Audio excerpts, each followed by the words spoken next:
Please, let's stop the Amorin slander. It makes no sense.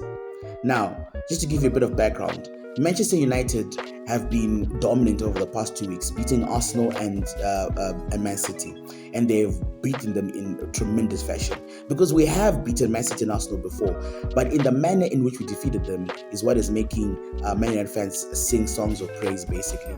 Now, they've been wondering, okay, if Man United can perform at this level, why haven't they done this the whole season?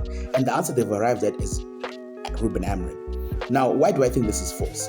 I think it's false because, firstly, Ruben Amorin is playing the same way at Sporting and other clubs. That's how he's always managed. That's how he's always played. Now, we didn't back him. When I say we, I mean the board did not back him. Number one, they expected him to change the way he plays football when it comes to Man United. You hire a guy who plays a back three, and then when he complains, you say to him, no, you have to play a back four. It makes no sense. Why don't they just hire a coach that plays a back four? Number two, they hired the guy in the middle of the season, literally in the middle of the season. He had no time to coach the players. All he's been doing is damage control. He's had one preseason, one transfer window, and that was this summer. And look how we've changed. We're now creating the most chances in the Premier League. We look offensively robust, but defensively we're leaking loads of goals.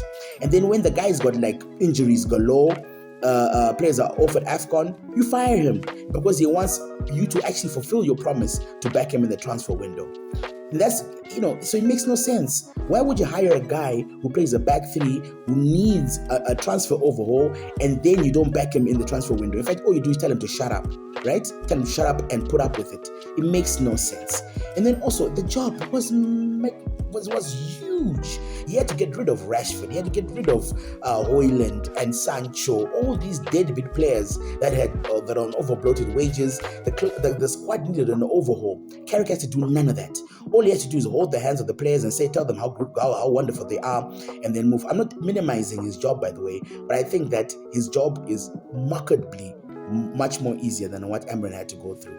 So I lay the blame squarely at the board. They hired a coach who plays a completely different type of football to what we're used to at United, and then expected him to work miracles. They didn't back him in the transfer window, and they expected him to also clear out the deadwood that they had accrued in Manchester United club. So I think that it's only fair to say this club was not meant to be coached by Ruben Amorin in its current state, and the blame for that is currently and entirely on the board. And as always, please like and subscribe, and let me know what you think in the comments.